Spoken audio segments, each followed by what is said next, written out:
So we are reading second story of Snapshot, the address, and we have read that the story is about a girl who goes in search of her mother's belongings after the war in Holland. What happened actually कि जब world war लगती है तो जो लड़की है writer वो अपनी माँ के साथ रहती है और उसकी माँ जो है अपना सारा जो बिलोंगिंग्स है सारा जो सामान है वो किसी महिला के यहाँ उसके घर भेज देती है क्योंकि वॉर में उनको अपना घर जो है वो छोड़ना पड़ता था, छोड़ना पड़ सकता था और ऐसा ही होता है, उनको छोड़ के जाना पड़ता है। अब उसकी माँ नहीं रही और जो लड़की है वो अपनी माँ की बिलोंगिंग्स को लेने के लिए आती है और उस एड्रेस पे पहुंचती है जो एड्रेस उसकी माँ ने उसको बताया था, लेकिन वहाँ उसको रिकॉग्नाइज नहीं किया जाता और पहचानने से इनकार किया जाता है। What happens next we will read today. Let's start today's text.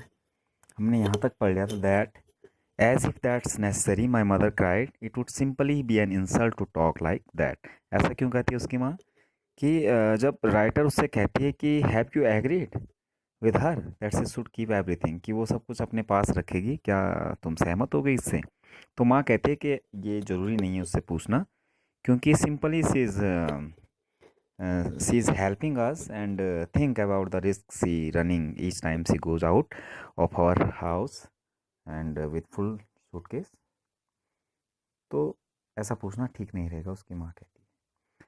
My mother seem to notice that I was not entirely convinced. अब एंटायरली कन्विंस्ड मीन्स क्या होता है? एंटायरली मीन्स होता है पूरी तरह से, कंप्लीटली। कन्विंस्ड मीन्स होता है एग्रीड। तो मेरी माँ को लगा कि मैं पूरी तरह से कन्विंस्ड नहीं हूँ। She looked at me reprovingly. New word है रिप्रोविंगली। रिप्रोविंगली एक एक्सप्रेशन होता है जो एंग्री एक्सप्रेशन कह सकते हैं। एंग्री एक्सप्रेशन के साथ में उसको देखा and after that we spoke no more about it. उसके बाद हमने इस बारे में बात नहीं की। Meanwhile I arrived at the station without having paid much attention to things on the way. I was walking in familiar places again for the first time since the war, but I did not want to go further than was necessary. I didn't want to upset myself with the sight of streets and houses full of memories from a precious time. अब mean while का means होता है इसी दौरान। I had arrived at the station, मैं station पहुंच गई। Now she is in present, इससे पहले वो पास्ट मेमोरीज़ को जो है रिमाइंड कर रही थी। Now she is in present और वो स्टेशन पहुंच चुकी है। Without having paid much attention to the things on the way, किसी की तरफ उसने ध्यान नहीं दिया। और वो फेमिलियर प्लेसेस से अगेन वो चल रही है। वर्ल्ड वॉर के बाद पहली बार वो वहाँ आई है और किसी भी चीज़ को अगर ज़्यादा ज़रूरत है, नेसेसरी है, तभी देखती है, अदरवाइज़ नहीं देखती, क्योंकि वो सारी चीज़ें उसको अपसेट करती हैं। ठीक है। In the train back I saw Mrs. Dorlings in front of me again, as I had the first time I met her. It was the morning after the day my mother had told me about her. अब वो फिर से past में चली गई है writer और देखती है कि मिसेस डॉर्लिंग, जिनको कि वो अपना सामान दे रहे हैं, वो उनके सामने खड़ी है। दोबारा से मैं मिली उससे। It was the morning after the day my mother had told me about her. I had got up late and coming downstairs, I saw my mother about to see someone out. A woman with a broad back. मैंने देखा, सुबह late उठी, अपनी माँ को देखा बात करते हुए। एक महिला थी, वुमेन थी, और उसकी ब्रॉड बैक मतलब उसकी जो कमर पीठ थी वो बहुत ब्रॉड थी, चौड़ी थी। There is my mother, there is my daughter, said my mother. She beckoned to me. Beacon means होता है इशारे करते हुए, यानी माँ ने बताया मेरी तरफ इशारा करते हुए कि she is my daughter. The woman nodded and picked up the suitcase under the coat rack. She wore a brown coat and a shapeless hat. Hat पहना हुआ था, कोट पहना हुआ था। उसने सूटकेस उठाया और चली गई। Does she live far away? I asked, seeing the difficulty she had going out of the house with the heavy suitcase. Heavy suitcase को ले जाते हुए मैंने उससे कहा कि क्या बहुत दूर रहती है हमारे घर से? In Marconi street, said my mother, number 46, remember that. तो Marconi street My mother said. Number 46, the address of that woman. I had remembered it, but I had waited a long time to go there. Initially, after the liberation, I was absolutely not interested in the all that stored stuff, and naturally, I was also rather afraid of it, afraid of being confronted with the things that had belonged to a connection that no longer existed. यानी liberation के बाद, liberation means होता है आज़ादी या freedom के बाद मैं एब्सोल्युटली इंटरेस्टेड नहीं थी उस सारे सामान में। क्यों? क्योंकि मैं डर भी रही थी कि उसी सारे सामान से मुझे कॉन्फ्रेंटेड करना पड़ेगा, जो कि मुझे याद दिलाएगा किसकी, जो पर्सन जो है वो एग्जिस्ट नहीं करता, उस कनेक्शन की भी याद दिलाएगा। यानी माँ अब नहीं रही, and belongings of my mother will remind me my mother's memories. So she was not interested in all that stuffs belongs to her mother, or which were hidden away in cupboards and boxes and waiting in a van until they were put back in their place again, which had endured all those years because they were things.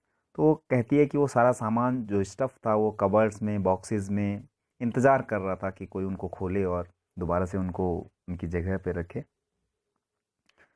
तो वो ये सब नहीं देखना चाहती थी। Endowed means होता है क्या कि रिमेंड इन एग्जिस्टेंस इसको कहते हैं। एंडोर्ड एक वर्ड है, एंड्यूड। एंड्यूड मीन्स जो कि एग्जिस्टेंस में